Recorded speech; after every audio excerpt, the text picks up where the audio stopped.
Pride and Prejudice, Chapter 56. One morning, about a week after Bingley's engagement with Jane had been formed, as he and the females of the family were sitting together in the dining room, their attention was suddenly drawn to the window by the sound of a carriage, and they perceived a chaise and four driving up the lawn. It was too early in the morning for visitors, and besides, the equipage did not answer to that of any of their neighbours. The horses were post, and neither the carriage nor the livery of the servant who preceded it were familiar to them. As it was certain, however, that somebody was coming, Bingley instantly prevailed on Miss Bennet to avoid the confinement of such an intrusion and walk away with him into the shrubbery. They both set off, and the conjectures of the remaining three continued, though with little satisfaction, till the door was thrown open and their visitor entered. It was Lady Catherine de Bourgh. They were, of course, all intending to be surprised, but their astonishment was beyond their expectation, and on the part of Mrs. Bennet and Kitty, though she was perfectly unknown to them, even inferior to what Elizabeth felt. She entered the room with an air more than usually ungracious, made no other reply to Elizabeth's salutation than a slight inclination of the head, and sat down without saying a word. Elizabeth had mentioned her name to her mother on her ladyship's entrance, though no request of introduction had been made. Mrs. Bennet, all amazement, though flattered by having a guest of such high importance, received her with the utmost politeness. After sitting for a moment in silence, she said very stiffly to Elizabeth, "I hope you are well, Miss Bennet. That lady, I suppose, is your mother?" Elizabeth replied very concisely that she was. "And that, I suppose, is one of your sisters?" "Yes, madam," said Mrs. Bennet, delighted to speak to a Lady Catherine. "She is my youngest girl but one. My youngest of all is lately married, and my eldest is somewhere about the ground, walking with a young man who, I believe, will soon become a part of the family." "You have a very small park here," returned Lady Catherine after a short silence. "It is nothing in comparison of Rosings, my lady, I dare say, but I assure you, it is much larger than Sir William Lucas's." "This must be a most inconvenient sitting room for the evening in summer. The windows are full west." Mrs. Bennet assured her that they never sat there after dinner, and then added, "May I take the liberty of asking your ladyship whether you left Mr. and Mrs. Collins well?" "Yes, very well. I saw them the night before last." Elizabeth now expected that she would produce a letter for her from Charlotte, as it seemed the only probable motive for her calling. But no letter appeared, and she was completely puzzled. Mrs. Bennet, with great civility, begged her ladyship to take some refreshment, but Lady Catherine very resolutely, and not very politely, declined eating anything, and then, rising up, said to Elizabeth, "Miss Bennet, there seemed to be a prettyish kind of a little wilderness on one side of your lawn. I should be glad to take a turn in it, if you will favour me with your company." "Go, my dear," cried her mother, "and show her ladyship about the different walks. I think she will be pleased with the hermitage." Elizabeth obeyed, and, running into her own room for her parasol, attended her noble guest downstairs. As they passed through the hall, Lady Catherine opened the doors into the dining parlour and drawing-room, and pronouncing them, after a short survey, to be decent-looking rooms, walked on. Her carriage remained at the door, and Elizabeth saw that her waiting-woman was in it. They proceeded in silence along the gravel walk that led to the copse. Elizabeth was determined to make no effort for conversation with a woman who was now more than usually insolent and disagreeable. "How could I ever think her like her nephew?" said she, as she looked in her face. As soon as they entered the copse, Lady Catherine began in the following manner. "You can be at no loss, Miss Bennet, to understand the reason of my journey hither. Your own heart, your own conscience, must tell you why I come." Elizabeth looked with unaffected astonishment. "Indeed, you are mistaken, madam. I have not been at all able to account for the honour of seeing you here." "Miss Bennet," replied her ladyship in an angry tone, "you ought to know that I am not to be trifled with. But however insincere you may choose to be, you shall not find me so. My character has ever been celebrated for its sincerity and frankness, and in a cause of such moment as this, I shall certainly not depart from it. A report of a most Alarming nature reached me 2 days ago. I was told that not only your sister was on the point of being most advantageously married, but that Miss Elizabeth Bennet, would in all likelihood be soon afterwards united to my nephew, my own nephew, Mr. Darcy. Though I know it must be a scandalous falsehood, though I would not injure him so much as to suppose the truth of it possible, I instantly resolved on setting off for this place, that I might make my sentiments known to you." "If you believed it impossible to be true," said Elizabeth, colouring with astonishment and disdain, "I wonder you took the trouble of coming so far. What could your ladyship propose by it?" "At once to insist upon having such a report universally contradicted." "Your coming to Longbourn, to see me and my family," said Elizabeth coolly, "will be rather a confirmation of it, if indeed such a report is in existence." "If? Do you then pretend to be ignorant of it? Has it not been "Industriously circulated by yourselves. Do you not know that such a report is spread abroad?" "I never heard that it was." "And can you likewise declare that there is no foundation for it?" "I do not pretend to possess equal frankness with your ladyship. You may ask questions which I shall not choose to answer." "This is not to be borne. Miss Bennet, I insist on being satisfied. Has my nephew, made you an offer of marriage?" "Your ladyship has declared it to be impossible." "It ought to be so.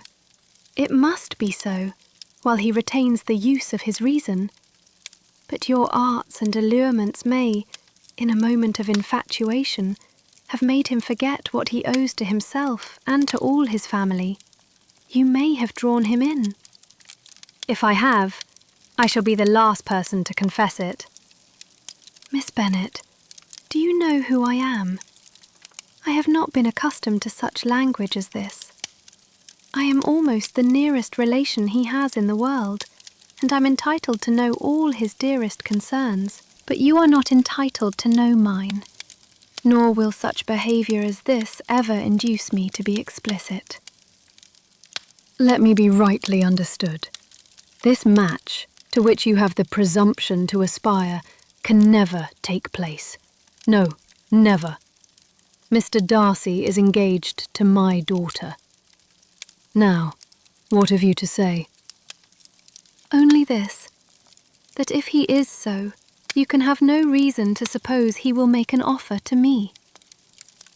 Lady Catherine hesitated for a moment, and then replied, "The engagement between them is of a peculiar kind. From their infancy they have been intended for each other. It was the favourite wish of his mother as well as of hers. While in their cradles we planned the union, and now, at the moment when the wishes of both sisters would be accomplished, is their marriage to be prevented by a young woman of inferior birth, of no importance in the world, and wholly unallied to the family? Do you pay no regard to the wishes of his friends, to his tacit engagement with Miss de Bourgh? Are you lost to every feeling of propriety and delicacy? Have you not heard me say that from his earliest hours he was destined for his cousin?" "Yes, and I had heard it before. But what is that to me? If there is no other objection to my marrying your nephew, I shall certainly not be kept from it by knowing that his mother and aunt wished him to marry Miss de Bourgh. He both did as much as you could in planning the marriage. Its completion depended on others. If Mr. Darcy is neither by honour nor inclination confined to his cousin, why is he not to make another choice? And if I am that choice, why may not I accept him? Because honour, decorum, prudence, nay, interest, forbid it. Yes, Miss Bennet, interest. For do not expect to be noticed by his family or friends if you wilfully act against the inclinations of all. You will be censured, slighted, and despised by everyone connected with him. Your alliance will be a disgrace. Your name will never even be mentioned by any of us. These are heavy misfortunes, replied Elizabeth. But the wife of Mr. Darcy must have such extraordinary sources of happiness necessarily attached to her situation that she could, upon the whole, have no cause to repine. Obstinate, headstrong girl, I am ashamed of you. Is this your gratitude for my attentions to you last spring? Is nothing due to me on that score? Let us sit down. You are to understand, Miss Bennet, that I came here with the determined resolution of carrying my purpose, nor will I be dissuaded from it. I have not been used to submit to any person's whims. I have not been in the habit of brooking disappointment. That will make your ladyship's situation at present more pitiable, but it will have no effect on me. I will not be interrupted. Hear me in silence. My daughter and my nephew are formed for each other. They are descended, on the maternal side, from the same noble line, and on the father's from respectable, honourable and ancient, though untitled families. Their fortune on both sides is splendid. They are destined for each other by the voice of every member of their respective houses. And what is to divide them? The upstart pretensions of a young woman without family, connections, or fortune. Is this to be endured? But it must not, shall not be. If you were sensible of your own good, you would not wish to quit the sphere in which you have been brought up. In marrying your nephew, I should not consider myself as quitting that sphere. He is a gentleman. I am a gentleman's daughter. So far we are equal. True, you are a gentleman's daughter. But what was your mother? Who are your uncles and aunts? Do not imagine me ignorant of their condition. Whatever my connections may be, said Elizabeth, if your nephew does not object to them, they can be nothing to you. Tell me, once for all, are you engaged to him? Though Elizabeth would not, for the mere purpose of obliging Lady Catherine, have answered this question, she could not but say, after a moment's deliberation, I am not. Lady Catherine seemed pleased. And will you promise me never to enter into such an engagement? I will make no promise of the kind. Miss Bennet, I am shocked and astonished. I expected to find a more reasonable young woman. But do not deceive yourself into a belief that I will ever recede. I shall not go away till you have given me the assurance I require. And I certainly never shall give it. I am not to be intimidated into anything so wholly unreasonable. Your ladyship wants Mr. Darcy to marry your daughter, but would my giving you the wished-for promise make their marriage at all more probable? Supposing him to be attached to me, would my refusing to accept his hand make him wish to bestow it on his cousin? Allow me to say, Lady Catherine, that the arguments with which you have supported this extraordinary application have been as frivolous as the application was ill-judged. You have widely mistaken my character, if you think I can be worked on by such persuasions as these. How far your nephew might approve of your interference in his affairs, I cannot tell. But you have certainly no right to concern yourself in mine. I must beg, therefore, to be importuned no further on the subject. Not so hasty, if you please. I have by no means done. To all the objections I have already urged, I have still another to add.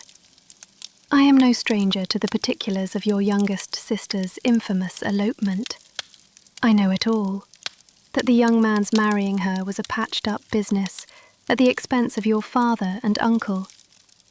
And is such a girl to be my nephew's sister? Is her husband, who is the son of his late father's steward, to be his brother? Heaven and earth, of what are you thinking? Are the shades of Pemberley to be thus polluted? You can now have nothing further to say, she resentfully answered. You have insulted me in every possible method. I must beg to return to the house. And she rose as she spoke. Lady Catherine rose also, and they turned back. Her ladyship was highly incensed. You have no regard, then, for the honour and credit of my nephew. Unfeeling, selfish girl. Do you not consider that a connection with you must disgrace him in the eyes of everybody? Lady Catherine, I have nothing further to say. You know my sentiments. You are then resolved to have him? I have said no such thing. I am only resolved to act in that manner which will, in my own opinion, constitute my happiness, without reference to you or to any person so wholly unconnected with me. It is well. You refuse, then, to oblige me? You refuse to obey the claims of duty, honour, and gratitude. You are determined to ruin him in the opinion of all his friends, and make him the contempt of the world. Neither duty nor honour nor gratitude, replied Elizabeth, has any possible claim on me in the present instance.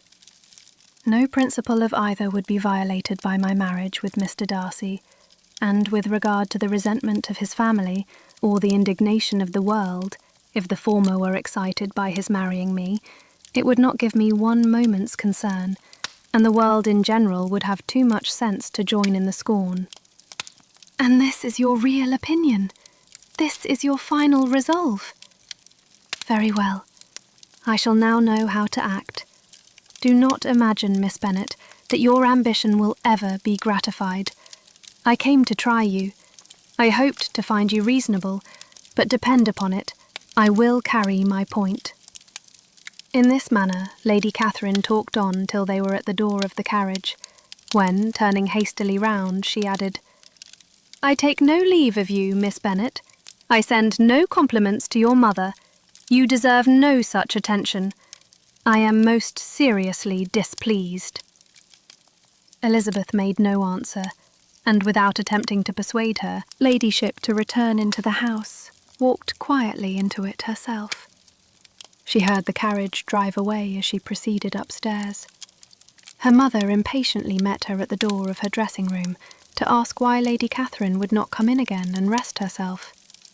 She did not choose it, said her daughter. She would go.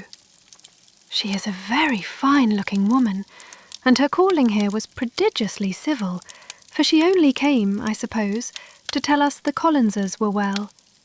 She is on her road somewhere, I dare say, and so, passing through Meryton, thought she might as well call on you. I suppose she had nothing particular to say to you, Lizzie? Elizabeth was forced to give in to a little falsehood here, for to acknowledge the substance of their conversation was impossible. Hi, Kate here. What was your favourite part from this chapter? Leave us a comment below. If you liked this video, feel free to like and subscribe to my channel.